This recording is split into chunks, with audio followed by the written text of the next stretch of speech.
আলহামদুলিল্লাহ, এত সুন্দর একটা সকাল দেখার সৌভাগ্য আসলেই হচ্ছে, সব সময় হয় না। আসলে আমরা এত ব্যস্ত জীবন, আর কি সুন্দর কাক এক এক ঝাঁক কাক চলে গেল। পাখিগুলো ডাকে, শহরের কোলাহলগুলো বন্ধ হয়ে যায়, একটা শব্দ তেমন নাই। এই ব্যস্ত রাস্তাটা কেমন ফাঁকা। আসলে একবার সকালবেলা উঠে দেখবেন যে এত সুন্দর ওয়েদার, এত সুন্দর, সবচেয়ে বড় কথা স্নিগ্ধ একটা বাতাস, অপূর্ব লাগে। নামাজ পড়ে এই সকালটা আসলেই দেখার ভাগ্য সবার হয় না।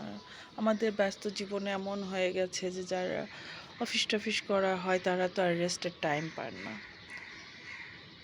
সেজন্য একটু মুশকিল।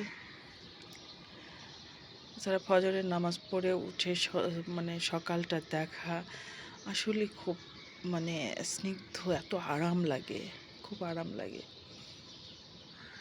সবাই ভালো থাকবেন। আর এত মানুষে এত বিবাদ, এত অশান্তি, এত শুধু মানুষই তৈরি করছে মানুষের জন্য, অন্য কিছু না। কিন্তু মানুষ একে অপরকে কেউ সহ্য করতে পারছে না।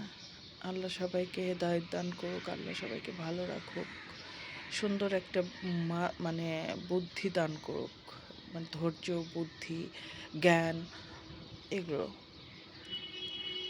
আর সর্বোপরি আমরা মানুষ, আমরা একসাথে মানে দলবদ্ধ হয়ে বাঁচতে চাই বা বাঁচি আমরা।